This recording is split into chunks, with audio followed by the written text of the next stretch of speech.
Vamos a continuar con la última parte de la unidad 3 de Arquitectura Medieval en Occidente. En este caso vamos a ocuparnos de la arquitectura gótica. Como siempre vamos a empezar la clase viendo el contexto, y ustedes saben que cuando hablamos de contexto hablamos de espacio y de tiempo. En cuanto al tiempo que nos ocupa, el período gótico en esta línea de tiempo de Europa abarca desde los siglos XII al siglo XV. Es lo que se conoce también como Baja Edad Media, que lo pueden visualizar aquí compartiendo también otra parte de la Edad Media con el románico y la Alta Edad Media con el paleocristiano. En cuanto a la situación contextual del panorama hacia los siglos XIII y XIV, en principio es un territorio que se encuentra en expansión y vinculación con territorios todavía no ocupados debido a las cruzadas. Las cruzadas eran lo que se llamó una especie de guerra santa, en el sentido que era un grupo de religiosos, caballeros y gente que se veía identificada con el cristianismo y que entendía que debía ir hacia Oriente, hacia Tierra Santa. En principio siempre había alguna excusa, es decir, poder encontrarse con el Santo Grial, con reliquias que tenían que ver con la vida de Cristo, pero en realidad estas cuestiones solo eran excusas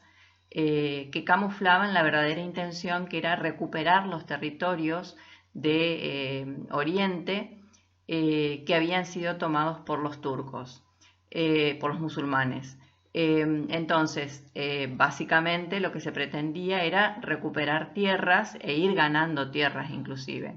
Lo mismo sucedía, por ejemplo, y en este sentido sí se trataba de una recuperación de tierras, con el sur de España, que fue mucho tiempo cristiana y que poco a poco iba siendo invadida por los musulmanes viniendo desde el sur hacia el centro de la península.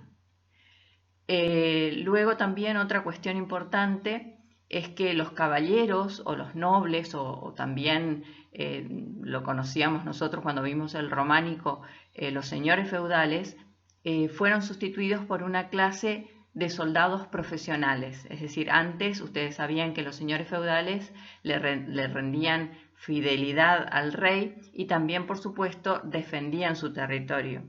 Ya avanzado el siglo XIII, este grupo de personas, a los que conocemos como caballeros o como señores feudales, fueron sustituidos por soldados que ya eran profesionales, es decir, que se preparaban para defender al rey. En cuanto a lo religioso, aparecen nuevas órdenes monásticas como los franciscanos y los dominicos, que eran más bien intelectuales, es decir, no solamente tenían entre sus objetivos la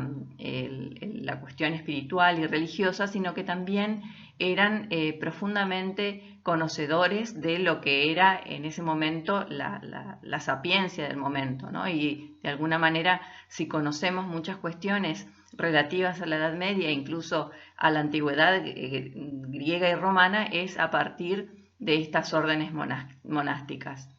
La riqueza de la iglesia ya ahora se pone en manos de seculares, es decir, de gente que ya no forma parte del clero, sino que forma parte del común. Es decir, ya no está solamente esta riqueza en los monasterios, sino que también empieza a ser de las órdenes ya seglares, digamos, las órdenes que son religiosas pero que no tienen que ver necesariamente con los monasterios.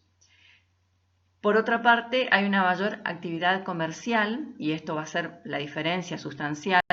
en desmedro de las actividades agrícolas. Ustedes saben que hasta el momento un sistema como el feudal, por ejemplo, se mantenía justamente por su vinculación con la tierra, con el trabajo agrícola. En el caso del siglo XIII, por poner un término importante en cuanto al tiempo, empieza a cambiar la actividad y empieza a sustituirse por lo comercial, debido a que también las rutas empiezan a desobstruirse justamente se empieza a avanzar sobre los territorios de los musulmanes, sobre los denominados bárbaros, de algún modo ya empiezan a estar asimilados a lo que sería el antiguo imperio, y entonces las rutas se hacen más pacíficas, menos peligrosas, y por tanto empieza a cundir el comercio. También la aparición de nuevas clases medias que se desligan de la iglesia y de los feudos. Es decir, antes el poder, hasta el románico habíamos visto que el poder estaba sustancialmente en estos dos puntos, la iglesia y el feudo. Ahora, a partir del comercio, se permite a un grupo de personas que van a configurar la clase media o la burguesía a crear comunas con cierto grado de autogobierno, independientes ya de la iglesia y de los señores feudales. Los antiguos códigos éticos, basados en la virtud cristiana y en los valores caballerescos, dan paso al valor único en este momento del éxito comercial. Es decir, ya los valores también empiezan a cambiar y a torcerse más bien hacia la cuestión comercial casi exclusivamente. Las ciudades son un grupo de ciudades importantes,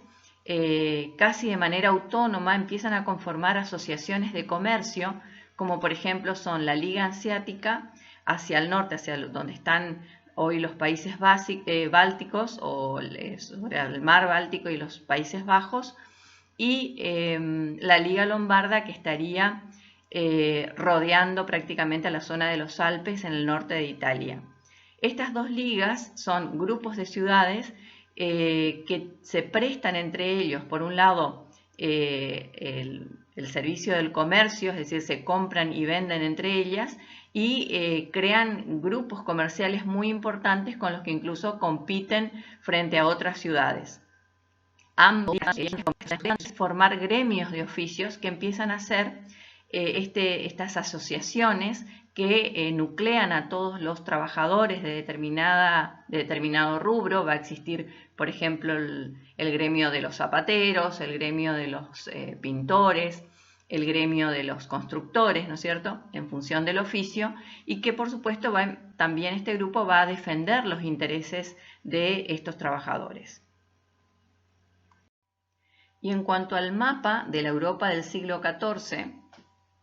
en este caso, por ejemplo, podemos ver hacia 1360, por supuesto que en cuanto a edificios, lo que va a preponderar y como monumentos más importantes son la iglesia y las catedrales, que incluso están visualizados en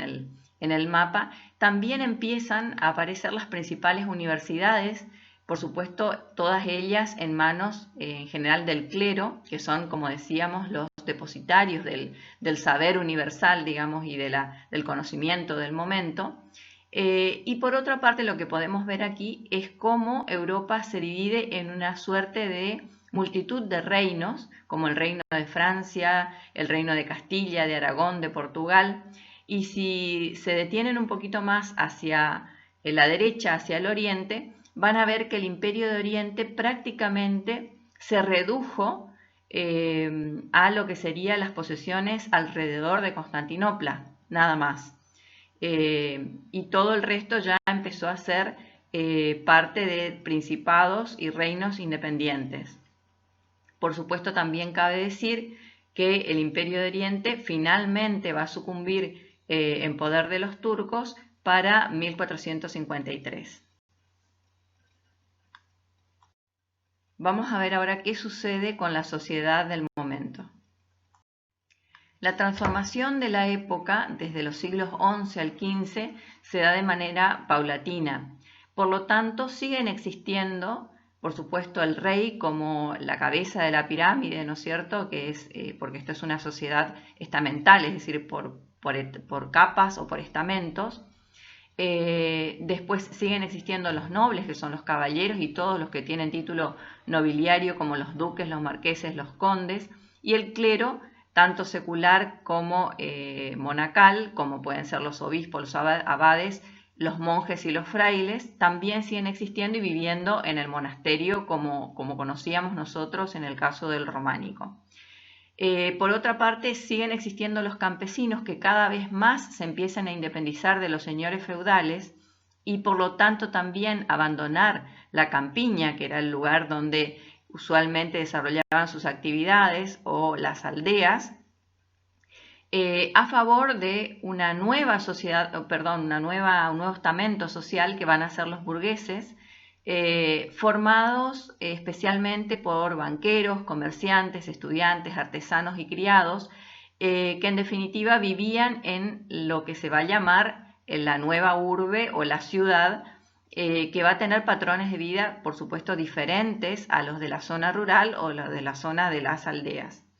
En esta ciudad van a existir los artesanos especializados, los gremios, como habíamos dicho. Su vida se va a fundar básicamente en el comercio y en la aparición de ferias o mercados, y van a estar constituidos físicamente alrededor de las catedrales. Y además van a tener la particularidad, y ahora vamos a ver un poquito mejor, de ser aglomeraciones fortificadas, es decir, tratar de defenderse de cualquier tipo de ataque. Como les decía, este va a ser un proceso que va a ir de la aldea a la ciudad. Bueno, como decíamos, es una transformación de los poblados paulatina, desde la caída del Imperio Romano hasta, en este caso vamos a mirar hasta el siglo XIII, hacia 1200. Ustedes recuerdan lo que era un castro romano, una ciudad romana. Bueno, a partir de la invasión de los bárbaros pierden su razón de ser económica y por lo tanto la economía pasa a ser ahora agrícola, ¿sí? Porque hay una serie de guerras, de invasiones a partir de la llegada de los bárbaros que obturan cualquier posibilidad de comercio con otras ciudades.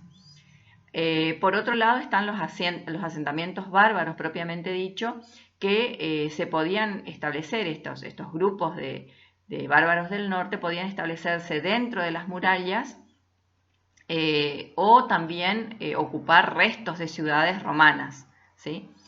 Y a la larga formaban la base de una abadía, por ejemplo, o una sede episcopal medieval con una iglesia en el centro. Y por lo tanto así configuraban, ¿no es cierto?, una especie de agrupación alrededor de la iglesia.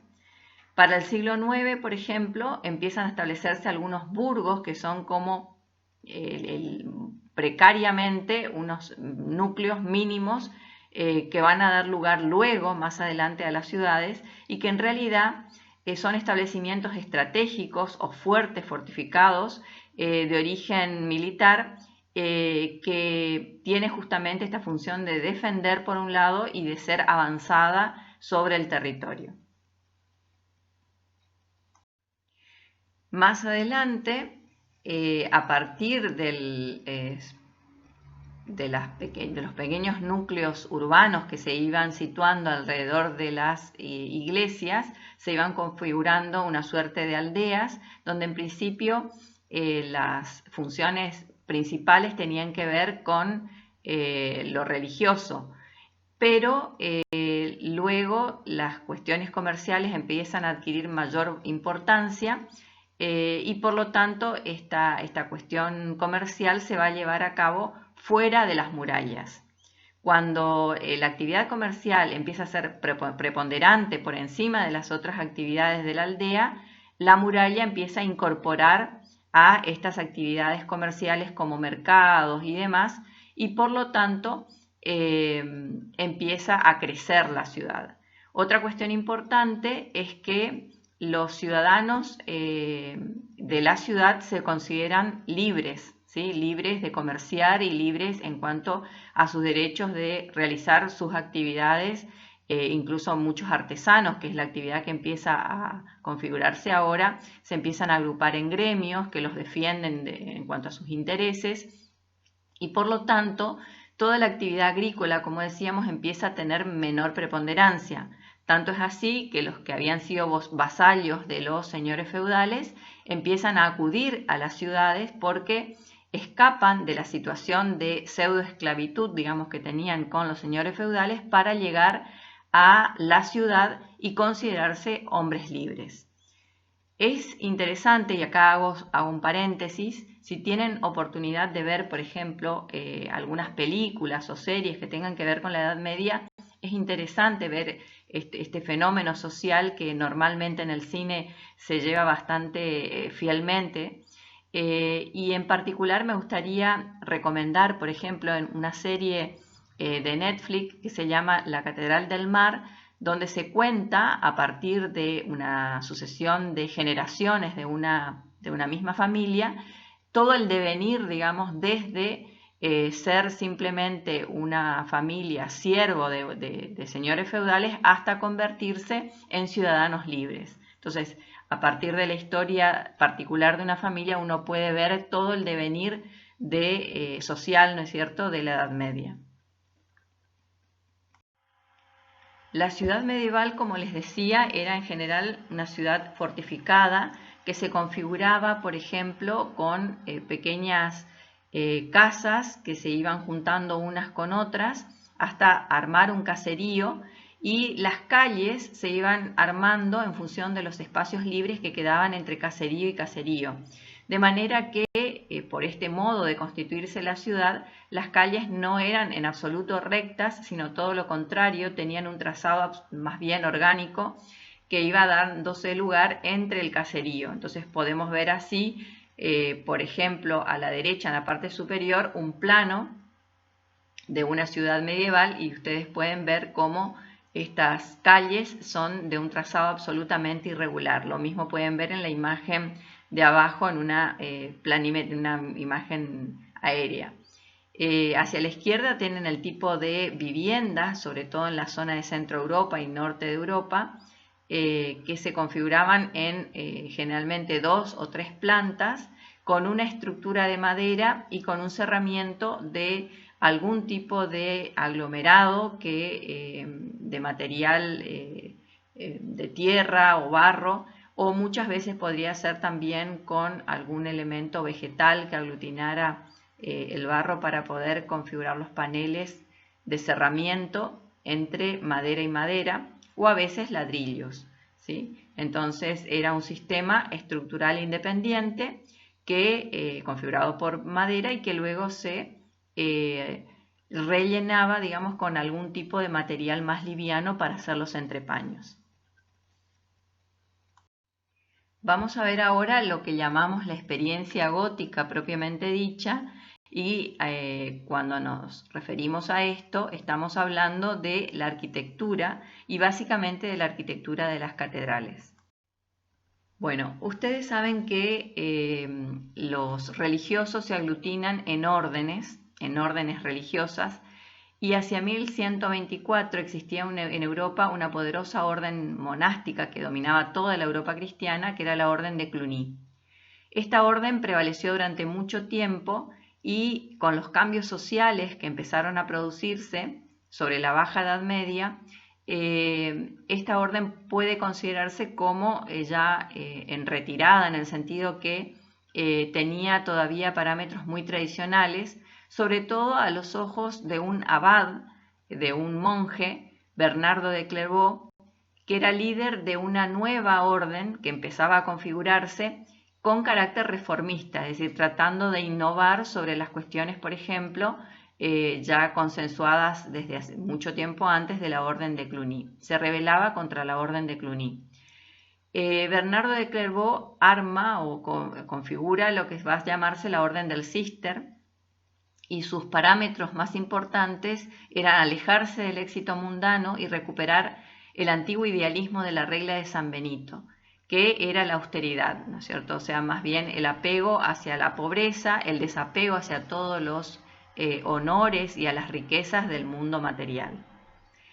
Este personaje va a ser importante en este cambio de paradigmas, digamos, durante la Edad Media.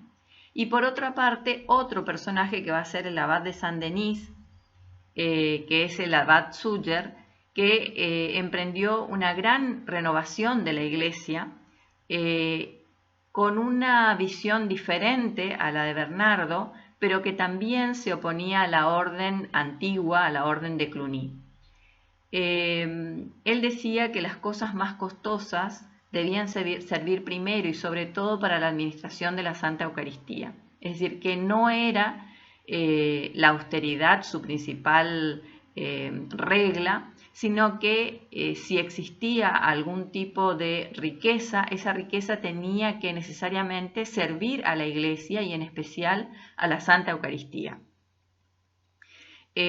Por otra parte, un rol importante también que tuvo el abad Súger es mediar en una reconciliación nacional entre la Iglesia y la corona en la lucha contra la nobleza feudal. Aquí había también una puja de poderes muy importantes, que era básicamente destituir a la nobleza feudal, o sea, acabar finalmente con el sistema feudal en un contexto donde la ciudad empezaba a ser importante, los gremios, la libertad de los ciudadanos, y donde la Iglesia no tenía otra más que unirse a la corona, es decir, al rey, para luchar contra esta nobleza que estaba en franca retirada. Y en este proceso entonces de luchar contra los antiguos nobles o con los señores feudales, el abad Súger también tuvo una importancia relevante.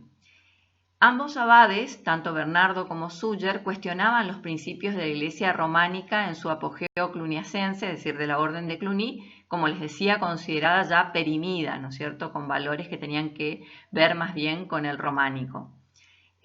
Por un lado, Bernardo, despojándola de su arte y de sus adornos, esa era su propuesta, y su pretenciosa monumentalidad, en el caso de la Orden de Cluny y de todo lo que ella proponía. Y Súger sustituyéndola por una nueva arquitectura de la máxima inmaterialidad y de la belleza propia de las joyas, porque acuérdense que Súger sostenía que la riqueza valía y era importante, pero siempre y cuando estuviese a favor, digamos, y rindiendo culto a la religión, a la Iglesia y en especial a la Santa Eucaristía. Y por tanto, Súger lo que hace es incursionar en unas cuestiones técnicas a nivel arquitectónico que permiten llegar a lo que nosotros conocemos como vitraux o vitrales.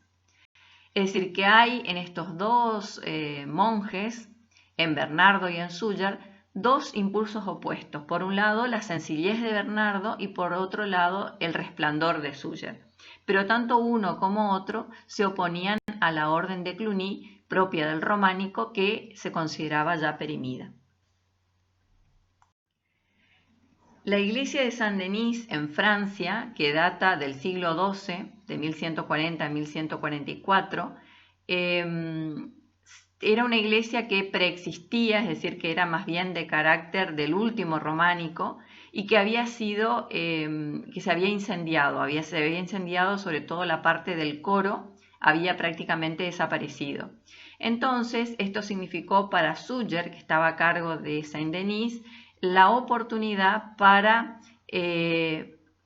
incursionar en una experiencia constructiva y espacial que llegara a producir lo que él pretendía, que era que la luz de las joyas o el esplendor de las joyas llegaran hasta la Eucaristía. ¿La Eucaristía dónde estaba? Estaba en el coro, es decir, junto al ábside. Y ese lugar tan importante, lo normal era que en las iglesias románicas fuese muy oscuro, debido a que, como ustedes saben, las iglesias románicas tenían muros muy gruesos por una cuestión necesaria a nivel estructural, con poco aventanamiento y por lo tanto era un lugar que normalmente quedaba en penumbras. Súger proponía de que esta luz desde el exterior llegara de alguna manera hacia la zona de la Eucaristía con todo su esplendor. Por lo tanto, idea una sucesión de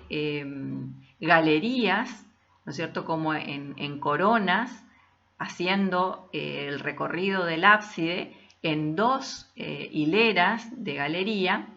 de manera de llegar de algún modo hacia la luz. Entonces hace una primera galería baja y una segunda galería que ya es más alta y puede captar la luz del sol, porque no tiene ningún tipo de estructura, soporte que opaque la llegada del sol. Ahora, ¿cómo consigue esto a nivel estructural? Lo consigue a partir de, como ven ustedes en la imagen, de estas bóvedas que están hacia la derecha. En la imagen de la derecha, este cruce de bóvedas, lo consigue a partir de los nervios, es decir, a partir de canalizar los esfuerzos propios de las bóvedas en determinadas líneas de tensión que hacen que los esfuerzos se sectoricen y se canalicen a ese determinado lugar nada más, dejando los paños como paños liberados que pueden no estar y que por tanto pueden ser ocupados por vitrales, es decir, por vidrios de colores, que en definitiva es eso lo que van a hacer los vitrales. Lo que van a ver ustedes es que este coro en definitiva termina siendo una sucesión de bóvedas de crucería, que así se van a llamar estas bóvedas cruzadas, donde en el cruce se canalizan a través de nervios los esfuerzos y llegan a los pilares en la parte interior. Y hacia el exterior esos esfuerzos son expulsados por un sistema de exoesqueleto o de esqueleto exterior, como ven ustedes en la imagen de la izquierda, en la parte superior.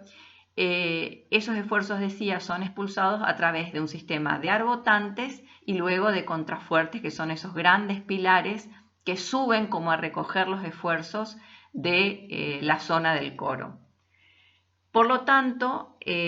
al ser canalizados los esfuerzos hacia determinados puntos, todo el resto del espacio es posible de ser calado, por decirlo de alguna manera,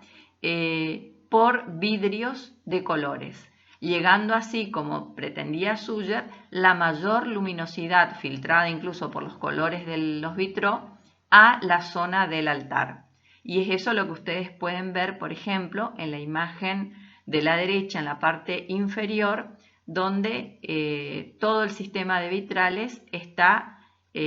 prácticamente sectorizado y focalizado en la zona del altar, o sea, llegando al altar, a la zona de la Eucaristía. Otra cuestión importante es el cambio en la decoración y en la concepción de esta decoración y de las formas, que lo podemos ver en el tímpano de la fachada occidental de la misma Saint-Denis. Aquí vemos la decoración que hace alusión a Cristo resucitado, junto con los ángeles en la gloria y junto a los sabios del Antiguo Testamento, es decir, aludiendo más bien al conocimiento y al intelecto. Y por otra parte, en cuanto a las formas, podemos ver también que las arquivoltas que se forman alrededor del arco del tímpano no son solamente frisos a nivel arquitectónico, sino que esos frisos están configurados o conformados también por bajorrelieves con su simbología particular. Es decir, que la escultura y la arquitectura de alguna manera son una misma cosa. Otra cuestión importante es el cambio en las concepciones a nivel de decoración y de formas también respecto del románico. Por ejemplo, en la misma Saint-Denis podemos encontrar en el tímpano de la fachada occidental la imagen, por un lado, de Cristo resucitado junto a los sabios que son nombrados en el Antiguo Testamento y a ángeles, dando énfasis sobre todo al conocimiento y a la cuestión más bien intelectual. Por otra parte, también ven ustedes cómo la decoración casi se hacen una con la arquitectura, en el sentido que ustedes pueden ver estos arcos o arquivoltas que van rodeando al tímpano, que por un lado son una especie de friso, digamos, sobre el arco a nivel arquitectónico, pero a su vez ese friso está conformado por una serie de bajorrelieves o pequeñas esculturas que también simbólicamente tienen un significado especial para la iglesia. Es decir, que escultura y arquitectura de alguna manera se relacionan y prácticamente forman una única cosa. Y para que hagamos una comparación con lo que hemos visto recién y con lo que significó la novedad del abad de Saint-Denis, del abad Suger en el coro de Saint-Denis, Miremos un poco una iglesia del románico como Santa Fe de Conques, también en Francia, donde ustedes pueden ver un coro mucho más pesado, conformado absolutamente por un sistema murario grueso, con una serie de absidiolas que también, por supuesto, están cerradas por un sistema murario contundente y donde la iluminación es mínima, ya que es mínima también la abertura que se pueden hacer en estos muros sin resentir la estructura. La mayoría de las bóvedas que se trabajan aquí son bóvedas de arista, por supuesto bóvedas que son de medio punto. Lógicamente es una realidad espacial absolutamente distinta a la que podríamos ver en Saint-Denis con esa explosión de luz que aparece gracias a los vitrales. Pero para comparar podemos notar entonces cómo la cuestión estructural influye notablemente en que esta sea una iglesia mucho más pesada, más oscura.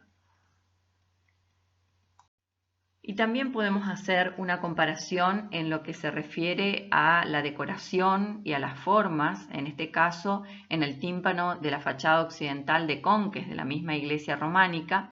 donde de nuevo podemos ver a Cristo, Cristo en esta forma de almendra, digamos como es propia incluso de las pinturas románicas en el fondo, junto con algunos ángeles, pero también si prestan un poco de atención van a ver sobre todo en la zona de la parte inferior del tímpano a la derecha una suerte de monstruos o de grotescos o figuras muy grotescas que más bien hacen alusión al mal, al demonio, al terror y terminan enfatizando sobre todo el miedo. Es decir, como en el románico el modo de persuasión, más que pensar en una cuestión de Cristo resucitado como Cristo de la sabiduría y del conocimiento y del intelecto, era un Cristo que castigaba y que estaba en la gloria, pero sometiendo a los que están debajo, que son los demonios, que es el infierno, y que son esta especie de bestias grotescas, es decir, el énfasis en el miedo finalmente. Bien, esto anterior ha servido simplemente como comparación para darnos cuenta lo que significa el coro de Saint-Denis en este contexto, dejando atrás ese coro oscuro y de penumbra que tenía la arquitectura del románico. Otra cuestión de la que se debió servir el abad Suger para poder configurar este coro transparente de algún modo, aparte de este sistema estructural, de este exoesqueleto y aparte de la canalización de los esfuerzos a través de nervios, la idea de un arco que fuese más bien vertical, un arco al que se va a llamar arco ojival o arco de ojiva, donde los esfuerzos se van a verticalizar, haciéndose mucho más importante la vertical que el esfuerzo horizontal, que justamente es el esfuerzo más difícil de resistir y de contener. Y por otro lado, la propia forma vertical que al mismo tiempo le da una volumetría mucho más alta, más longilínea y más ascendente a todo el conjunto de la catedral. Este desarrollo de lo que significa el arco ojival lo vamos a ver un poquito más adelante. Bien, acá vemos, por ejemplo, el desarrollo del arco ojival hacia, digamos, lo que sería el principio o la transición entre el románico y el gótico y cómo se va abandonando el arco de medio punto propio del románico para llegar al arco ojival propio del gótico. Vemos acá todo el sistema de nervios que incluso empieza a utilizarse con algún tipo de arcos de medio punto al principio. Luego se sustituye por el arco ojival, donde, como decía, la vertical es mucho más importante que la horizontal y por lo tanto lo hace más estable. Pero otra ventaja que tiene el desarrollo del arco ojival, y eso les pediría que miraran las imágenes que tenemos hacia la izquierda, donde están plasmadas las plantas propias de un arco arriba de un arco de medio punto y debajo de un arco ojival, es el hecho de la flexibilidad de los tramos. Es decir, en el arco de medio punto, si miramos la imagen de arriba, necesariamente estábamos obligados a trabajar con tramos cuadrados. ¿Por qué? Porque para llegar a la misma altura en el cruce de la bóveda teníamos que tener igual espacio entre pilares, ¿sí? Para llegar a la misma altura, que es lo que se está graficando en el esquema de la parte superior, donde vemos el arco de medio punto. En el esquema de abajo, en la parte inferior de la lámina, vemos el arco ojival, y lo que demuestra acá es que para llegar al mismo punto de cruce de bóvedas no es necesario tener un tramo cuadrado, o sea, pueden ser tramos rectangulares, porque la altura hacia donde llegue la bóveda es independiente de la distancia entre los pilares. Es decir, puedo tener una distancia menor en uno de los lados del tramo, que es lo que se está mostrando aquí. Es tan flexible que, como podían ver ustedes incluso en el mismo coro de Saint-Denis, estos tramos podían ser absolutamente complejos y despegarse totalmente de lo que es el tramo cuadrado. Podían ser tramos incluso poligonales, pentagonales y de las formas más raras y más complejas. Otra cuestión donde se ve una transformación, por ejemplo, es en el cambio de las partes de paños que tiene cada bóveda. Al principio, en las primeras catedrales, podemos ver que las bóvedas son sexpartitas, es decir, que tienen 6 partes, como pueden ver en la parte superior izquierda. Es una planta donde la bóveda cubre un tramo rectangular, pero necesita de un pilar medio, digamos, para hacer frente a las naves laterales que van a desembocar en la nave principal. Siempre estamos hablando de un tramo de una nave principal. Y lo pueden ver ustedes mirando de abajo hacia arriba, hacia la derecha, de cómo se configuran los paños de una bóveda sexpartita. Es decir, que para cada tramo de una nave principal le corresponden 2 tramos de la nave lateral, de las naves laterales. Mientras que en la bóveda cuatripartita ya puede darse esta separación simplemente en 4 paños, ¿sí? Trabajando con ojiva y recibiendo a un tramo de la nave lateral, de cada una de las naves laterales, por cada tramo de la nave principal, que es lo que ustedes pueden ver incluso en la imagen de la derecha, en la parte inferior, mirando desde abajo hacia arriba.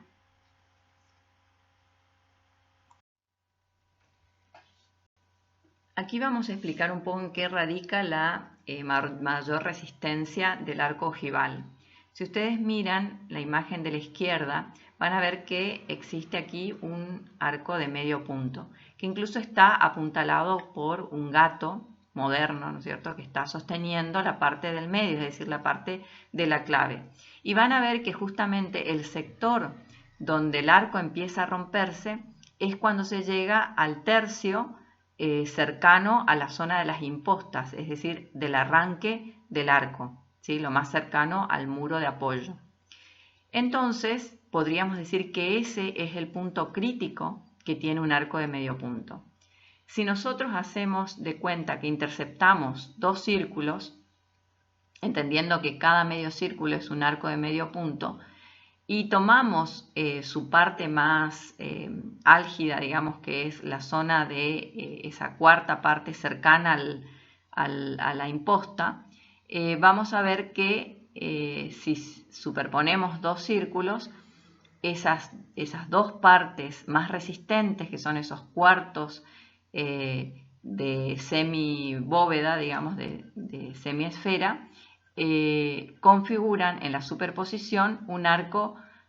ojival, que es lo que está rayado acá en verde, ¿sí? Es decir, que con un arco ojival lo que estamos haciendo es usando la zona más resistente de un arco normal, es decir, de un arco de medio punto, que es la zona del cuarto cercano a la zona de las impostas, ¿sí? O sea, la zona que es más resistente y que es más solidaria con el apoyo de pilar o de muro que tiene en las impostas.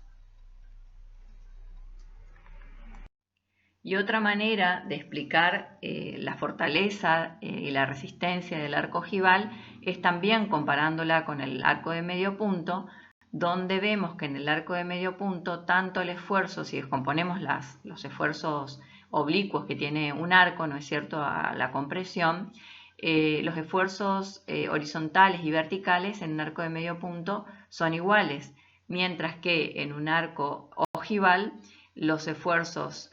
horizontales son menores a los verticales y por lo tanto esto hace que la resistencia de un arco ojival sea mayor que el de un arco de medio punto. Bueno, y en este esquema es para explicar un poquito mejor qué significan nervios, ¿no es cierto? Que es justamente la canalización de esfuerzos. En la bóveda de cañón normal que conocíamos, hasta el románico, como dice acá, el apoyo que se necesitaba para una bóveda de cañón era continuo en el borde de esta bóveda y por lo tanto las ventanas que se podían hacer eran pequeñas para no resentir la estructura del muro. Mientras que en la bóveda nervada, no solamente por trabajar con ojiva, pero también por canalizar los esfuerzos hacia los nervios, que son las diagonales, como ven aquí, los esfuerzos van necesariamente a los pilares y luego a los contrafuertes. Por lo tanto, los esfuerzos están concentrados en determinados puntos y es posible abrir huecos en los muros sin que se resienta la estructura. Haciendo una síntesis de todos los elementos que necesita una catedral como estructura soporte, tenemos por un lado en la imagen del medio, ¿no es cierto? Ustedes ahí lo ven bien gráficamente a qué significa el tema de la canalización de los esfuerzos o concentración de los esfuerzos en los nervios, que lo tienen marcado ahí con una flecha en azul y en la imagen son flechitas de tensión en rojo, ¿no es cierto? Donde ven cómo los esfuerzos se canalizan en principio hacia el pilar y luego a partir del transporte de esos esfuerzos hacia afuera por el arbotante. Arbotante significa arc-boutant, es decir, el arco que tira o que tira hacia afuera en francés. Y hacia afuera es donde a otro pedazo de muro que es otra estructura que se llama contrafuerte, que va a recibir esos esfuerzos y que aparte va a tener adicionalmente otro esfuerzo vertical que se le coloca encima, que es el pináculo, ¿sí? Que lo vemos allí también marcado. Bueno, en distintas imágenes ustedes pueden ver cómo aparecen los nervios en imágenes distintas, pero mostrando exactamente lo mismo, que son los nervios, que son los pilares, que son los que reciben, el pedazo de muro que recibe los esfuerzos verticales, que son los contrafuertes, que es también un pedazo de muro más grande, pero que está afuera, el arbotán, o arcobotante o arbotante, que es el arco que tira los esfuerzos hacia la zona del esqueleto exterior, digamos, o de esta estructura exterior a la catedral, y que está conformada por los contrafuertes y los pináculos. Y en la imagen de la izquierda aparece un elemento que solo aparece en esa imagen, que es el plemento, que sería esta cobertura, digamos, que se hace, o este entrepaño que se hace en medio de los nervios y que va a cubrir la bóveda, ¿no es cierto? Y que por supuesto no es estructural, es decir, que aunque no esté el plemento, la bóveda se sostiene igual porque existen los nervios como estructura. Esa especie de entrepaño en las bóvedas se llama plemento. Hay una comparación que se hace con la catedral y la escolástica. La escolástica es un sistema filosófico y teológico propio de la Edad Media que intenta utilizar la razón, en particular la filosofía de Aristóteles, que ustedes saben que era griego, y que por supuesto funda su conocimiento en lo racional para comprender el contenido sobrenatural de la revelación cristiana, que es lo espiritual, es decir, algo que no es racional. La escolástica fue justamente el principal movimiento en las escuelas y universidades medievales de Europa desde mediados del siglo IX hasta el siglo XVI, es decir, muy avanzada ya llegando al Renacimiento. Y de algún modo este pensamiento, que lo tiene como máximo representante a Santo Tomás de Aquino, y que escribe su obra Suma Teológica, que es donde se expresan estos principios, decía, se compara este pensamiento con la catedral. ¿Por qué? Porque la catedral, por una parte, es una conjunción de un esqueleto externo o exoesqueleto material, que es lo que vemos por fuera, que es absolutamente racional, es decir, racionalmente nos podemos dar cuenta de cómo funciona esa estructura, y por otro lado, un interior absolutamente místico, donde no sabemos exactamente cómo se sostienen las cosas si pensamos solamente desde el lado interior de la catedral. Por lo tanto, alude a las cuestiones más bien místicas, espirituales, y que, por supuesto, están apoyando la fe en el cristianismo, la fe en Cristo y la fe en María, que era lo principal en el caso del medioevo. Aquí vamos a ver una serie de imágenes que nos cuentan de cómo era el proceso de construcción en una catedral. Esto que ustedes ven aquí son los nervios que van a configurar la ventana, ¿no es cierto?, que después, por supuesto, va a ser cubierto por vitrales de una iglesia. Y esto se hacía con una serie de plantillas que se marcaban en el piso, como ven ustedes en la imagen superior izquierda, y a partir de esa marca en el piso se cortaban las piedras y luego se armaba como si fuese un rompecabezas en el piso. Primero incluso tenían plantillas de madera, ¿no es cierto? Primero era un dibujo y luego eran plantillas de madera, como ven también en la imagen central, y luego, por supuesto, esto se armaba en vertical. ¿Esto qué quiere decir? Que el trabajo que se realizaba, que por supuesto lo hacían los gremios de los constructores en todas sus ramas, es decir, con todos sus gremios, el de los vidrieros, el de los carpinteros, el de los armadores, el de los herreros y demás, todo este proceso era un proceso de ideación y construcción al mismo tiempo, todo al mismo tiempo a medida que se realizaba el proceso de construcción en la propia catedral. Es decir, era un trabajo por gremios de oficios a los que se llamaban compañones, que eran obreros de características nómadas, es decir, trabajaban primero en una catedral, luego iban caminando hacia otra catedral en otra ciudad y trataban de arreglarla, de adaptarla o incluso a veces de construir una nueva catedral, y por lo tanto ese conocimiento se iba traspasando por uso y costumbre, digamos, de una ciudad a otra. Por eso es que muchas catedrales son muy parecidas en parte, pero también a medida que se iba logrando algún tipo de novedad a nivel estructural o a nivel constructivo, se ponía en práctica y a prueba en la próxima catedral que se construía.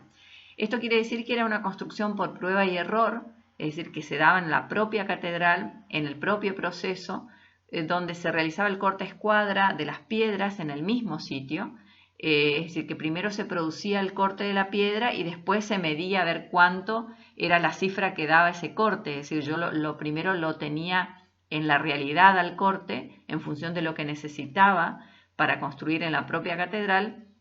y luego medía y podía obtener una cifra determinada. Esto es importante porque, como van a ver luego en todo el clasicismo, empezando por el Renacimiento,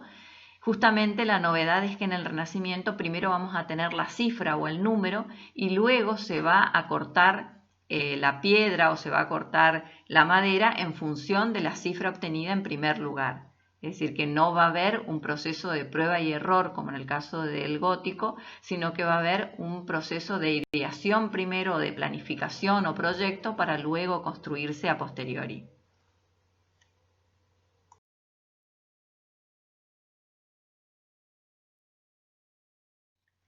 Bueno, estas imágenes simplemente para que puedan visualizar un poco más, digamos, cada uno de los elementos de la catedral, los pisos, las bóvedas, todo se realizaba, por supuesto, con aparejos muy rudimentarios, pero que han permitido lograr realmente edificios excepcionales. Podríamos sintetizar diciendo que la arquitectura gótica surge de la coincidencia entre el arco ojival, que es toda una novedad, la bóveda de crucería, que surge justamente a partir de cruzar dos bóvedas surgidas de los arcos ojivales, de la mística de la luz, que es la idea del Abad Suger, ¿no es cierto?, de que la luz llegue a la zona más importante, que es el altar, a la renovación de Francia y sus reyes, que junto con la Iglesia enfrentan al sistema feudal, es decir, donde hay un sistema social y económico que cae, ¿no es cierto? Y aparece este nuevo sistema de reyes e iglesia juntos, pero también en pos de la aparición de una nueva clase social que va a ser la burguesía y de un nuevo escenario que va a ser la ciudad medieval. El impulso gótico, por otra parte, lo podemos sintetizar con la idea de que la luz es lo divino, o sea, la luz es Cristo. Hay que traer la luz a la iglesia y la única manera de traer la luz a la iglesia es ir cada vez más alto. Es el proceso que impulsa a que los constructores góticos lleguen a catedrales cada vez más altas. Bueno, podemos tomar como ejemplo de otras tantas catedrales que tienen cuestiones muy parecidas a la catedral de Chartres, cuya fecha podemos datarlas entre 1194 y 1220 después de Cristo. Como siempre, vamos a ir separando su análisis por aspectos. Vamos a ver primero los aspectos formales. Una de las relaciones que podemos hacer en sus aspectos formales es con el entorno, ¿no? Aquí tenemos la catedral como originalmente se levanta como hito dentro de la ciudad, como hito central, normalmente frente a una plaza seca y como faro, digamos, emblemático de la ciudad medieval. La iglesia de Saint-Pierre de Chartres era la capilla de la abadía benedictina de Saint-Père-en-Valais, o sea, en la época románica, fundada en el siglo VII. Ustedes pueden ver aquí una aproximación desde aquel puntito que vemos en la zona norte de Francia, aproximándonos hacia la ciudad para después, estos son instrumentos incluso que ustedes manejan y que pueden tener a mano como Google Earth o Street View, por ejemplo, que son buenas maneras de aproximarse a edificios que todavía están en pie, ¿no? Como en este caso. Y bueno, a través de Google Earth podemos ver incluso una foto aérea de la iglesia de Chartres. Esto es lo que les decía, cómo se presenta la ciudad medieval todavía, a pesar del paso del tiempo, si bien esto es una foto actual y hay edificios nuevos, lo que sería el casco histórico todavía mantiene la configuración medieval tanto en su traza como en muchas de las edificaciones. Pueden ver ustedes los tejados a dos aguas, empinados, y sin embargo también una cosa que se mantiene es la diferencia importante de escala que tiene la catedral respecto de la ciudad, lo que es absolutamente coherente con la idea que se tenía en la ciudad medieval de que justamente la catedral fuera el referente de la ciudad. Por otra parte, aludiendo un poco a lo que decíamos de la noción de prueba y error y de cómo los constructores góticos iban realizando las catedrales a través del tiempo, un poco a medida que el proceso lo iba requiriendo, podemos ver cómo la cantidad de tiempo que requirió la terminación de la catedral hizo que también las resoluciones constructivas fueran diferentes. Entonces podemos ver cómo las dos torres adoptan coronamientos totalmente distintos en función de la época en que cada una de ellas fue terminada y sin embargo, a pesar de esta diferencia, no es algo que fuera imposible de hacer, es decir, lo que tiene también el sistema constructivo gótico es que es lo suficientemente flexible, tanto su constructividad como su geometría, como para acoger, digamos, cualquier tipo de intervenciones nuevas que incluso sean diferentes a las que originariamente fueron pensadas o construidas en el primer proceso de construcción y de dirección de la catedral. Entonces admite un rediseño constante, el propio proceso que tiene la catedral gótica. Aquí ya en un esquema podemos ver incluso un esquema que da cuenta del interior, ¿no es cierto? Porque es una especie de corte perspectivado viendo un poco lo que es la estructura externa por una parte de la catedral y también algo del interior, ¿no es cierto? Donde podemos ver la techumbre por encima de las bóvedas, de cómo cada una de las bóvedas a través de los nervios llegan a los arbotantes y luego esos esfuerzos pasan a los contrafuertes, convirtiéndose en todo el esqueleto exterior de la catedral. Si tuviéramos que hacer una síntesis de cómo se configura el aspecto formal de la catedral, tendríamos que decir que tiene muchísimo que ver con su entorno, con el espíritu de la época, esto de alcanzar la luz a través de espacios cada vez más altos y a través de las bóvedas nervadas, pero también que la propia idea constructiva y estructural que implica el arco ojival, la necesidad de bóvedas nervadas para puntualizar la caída de los esfuerzos hacia los pilares, van configurando formalmente el aspecto que va a tener la catedral, es decir, que la forma está absolutamente condicionada y es el resultante, en definitiva, de la estructura de la catedral. Veremos ahora los aspectos funcionales y espaciales. Funcionalmente diría que es prácticamente una resolución en cuanto al uso del espacio prototípica, es decir, normalmente estas iglesias, si bien en planta empiezan a configurarse diferente al románico, en el sentido de que muchas veces su transepto casi es absorbido por las naves laterales, de manera que sobresalgan muy poco respecto del cuerpo principal del edificio. Esto tendría que ver con lo formal. Sin embargo, decía, los usos en general no son tan distintos a los de una iglesia románica, en el sentido de que tenemos una nave principal, una o dos naves laterales, tenemos un crucero, que es la intersección del transepto con la nave principal, y luego tenemos el ábside donde se va a configurar lo que sería el altar y la zona principal de la iglesia. Claro que ya en estos casos tenemos iglesias que no son necesariamente de peregrinación, aunque muchas veces la idea de girola todavía sigue permaneciendo, es decir, la idea de este deambulatorio que pasa por detrás del coro y que va también desplegando una suerte de sucesión de capillas donde podrían tenerse algún tipo de imagen o reliquias. Es decir, esta idea de la girola propia de las iglesias de peregrinación, de alguna manera en algunas iglesias todavía se mantiene, si bien no es lo más importante. Por otra parte, funcionalmente también es importante decir que las iglesias góticas,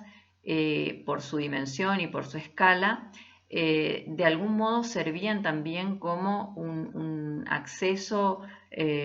prácticamente obligado de los ciudadanos a este edificio, pasando de norte a sur, de este a oeste. Esto quiere decir, si yo ingreso, por ejemplo, por el oeste, como es habitual en este tipo de iglesias, donde al este está el altar, ¿no es cierto?, mirando hacia oriente, hacia el nacimiento de Cristo, que eso es bastante habitual en estas iglesias góticas, el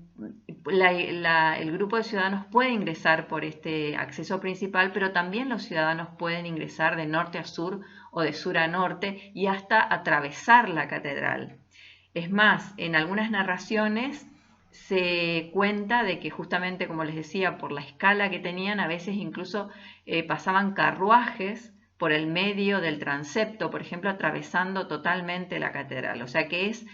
casi también un punto urbano o de cruce urbano, no solamente es un edificio, sino que es un punto de cruce a nivel urbano, o sea, tiene esa escala, ¿no? Espacialmente tenemos, por supuesto, la diafaneidad que nos dan los vitraux con la iluminación no solamente en la zona del coro, sino también en la zona del clerestorio, que es la última parte de la nave central, donde no coincide con la techumbre de la nave lateral y por lo tanto está al exterior y puede penetrar la luz del sol a través de los vitrales. Pero también lo diáfano se consigue, digamos, en la iglesia gótica a través de esta suerte de conjunto de nervios que caen como si fuesen ramas a los pilares, conformando lo que se llama un pilar de haces, que son haces de columnillas, que en definitiva son los nervios que se recogen, que vienen desde las bóvedas y que llegan hasta el suelo a través de los pilares. Y esto le da una idea de cierta homogeneidad al espacio, ya que esto se repite rítmicamente a lo largo de toda la nave central. Esta imagen es más expresiva incluso de cómo llegan los nervios, ¿no es cierto?, repartiendo los esfuerzos hacia cada uno de los pilares que van configurando, en este caso, la zona del coro, ¿sí? Y que pueden ver también lo que decíamos en el caso de Saint-Denis, donde el arco ojival permite que se hagan formas mucho más complejas que un cuadrado o incluso que un rectángulo. En este caso tenemos bóvedas cuatripartitas conformando tramos rectangulares, y en la zona del coro, del ábside, tenemos un formato ya más poligonal.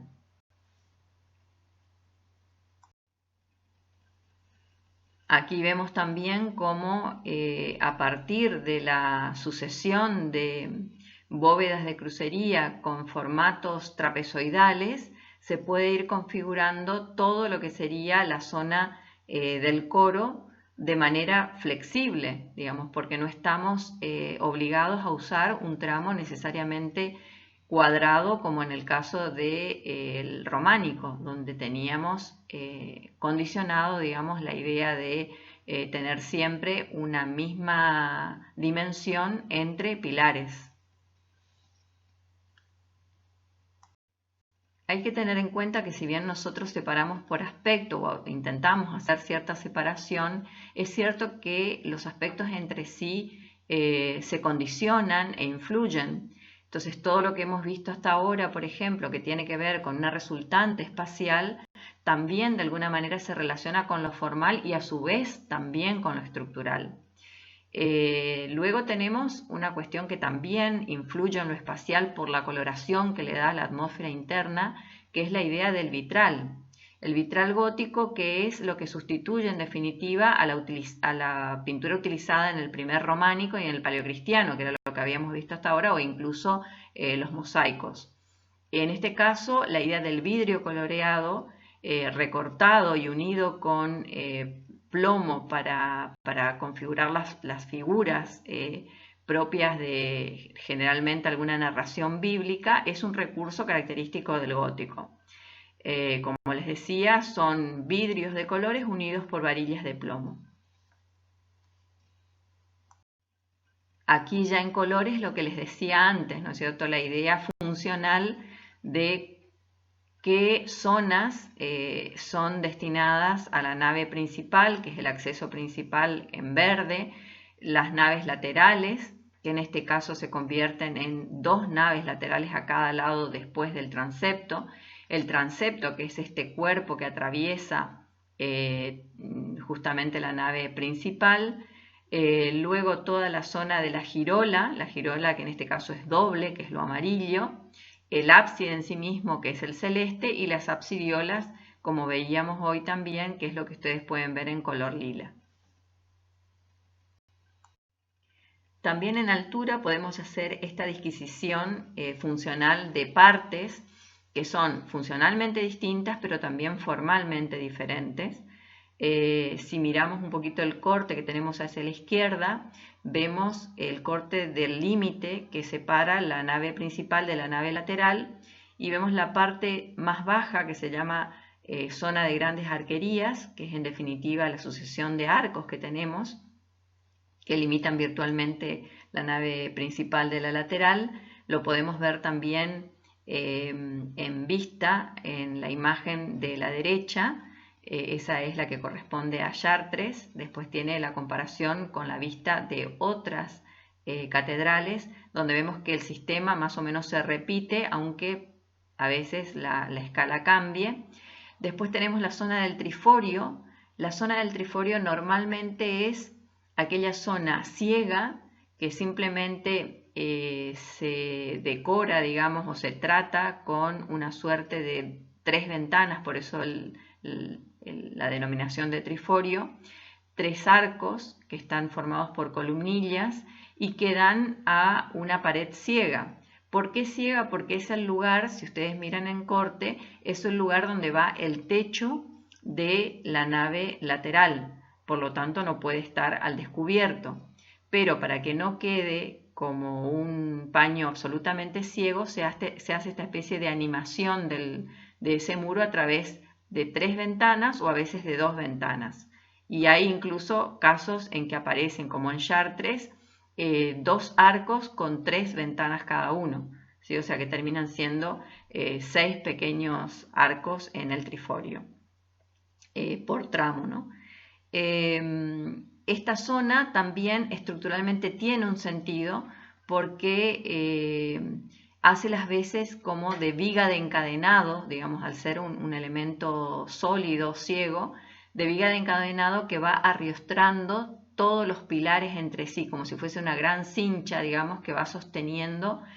uno a uno todos los pilares alrededor de toda la catedral. Y por último tenemos la zona del claristorio, que lleva ese nombre justamente porque es la zona de la claridad, donde entra la luz, que ya no tiene ninguna estructura que le haga sombra, ni ninguna estructura sólida que ocupe esta distancia, y por lo tanto permite que la luz penetre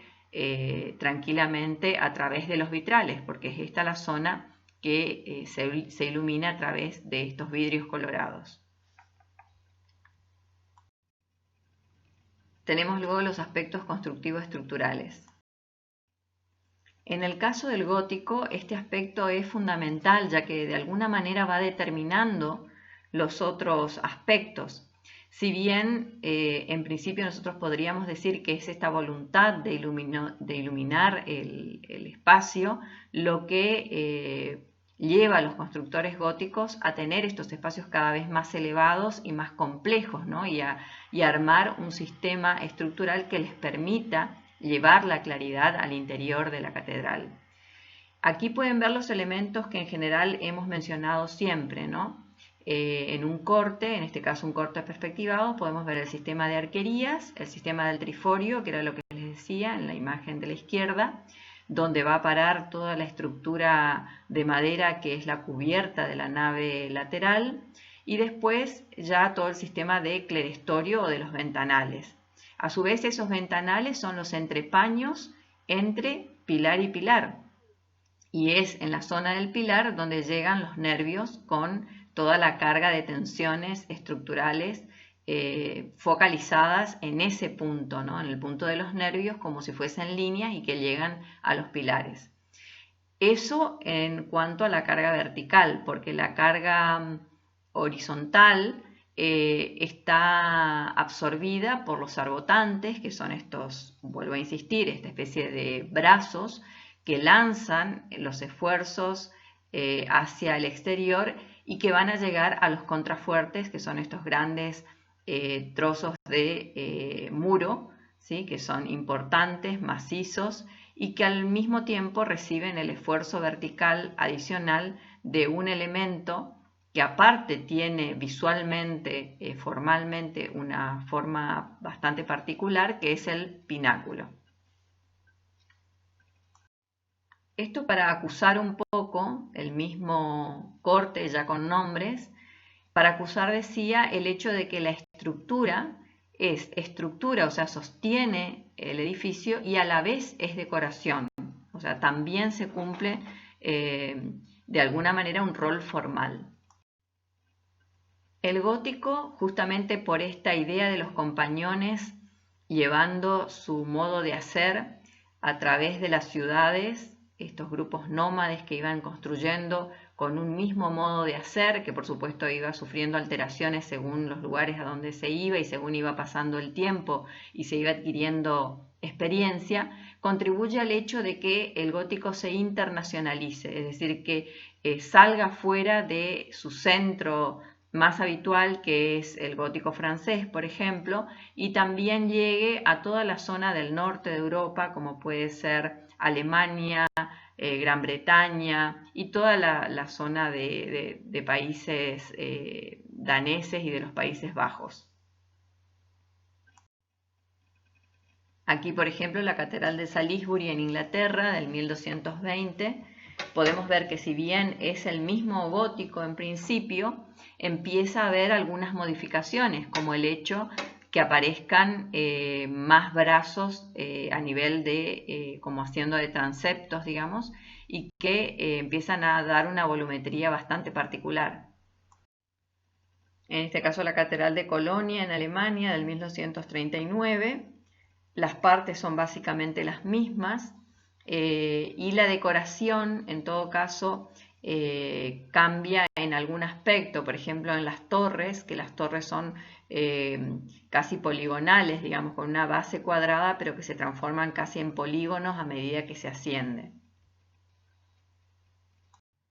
O el gótico en Italia, por ejemplo, con el Duomo de Milán del 1386 y que demoró muchísimo en construir para que ustedes se den una idea de cuánto puede durar la construcción de una catedral, donde la planta es mucho más sencilla y acusa en todo caso cierto parentesco con el románico propio de Italia, donde decía el transepto casi abarca todo lo que son las naves, ¿no es cierto? La nave principal más las 4 naves laterales, y donde todo el efecto volumétrico es mucho más masivo, es decir, como una masa más que como partes estilizadas volumétricas que podríamos encontrar, por ejemplo, en una iglesia francesa. Es como si fuese una gran masa con una proliferación, en todo caso, de pináculos. Algunos ejemplos, en este caso de Notre Dame de París, volumétricos por un lado en las maquetas hechas por compañeros de ustedes en otros años a la derecha, y algunas maquetas más estructurales donde puede verse tanto el sistema exterior estructural como lo que pasa a nivel estructural también en el interior de la catedral. Bien, esta es la bibliografía. Por lo menos nosotros vamos a dejarles en el aula, en el blog de la cátedra, el Norbert Schulz con la parte correspondiente a arquitectura gótica, el Leland Roth también con el capítulo que corresponde a gótico, y el Mambridge para que vean ustedes la parte más bien gráfica, ¿no? Donde hay gráficos bastante ilustrativos de todo el sistema, no solamente volumétrico, sino también estructural del gótico.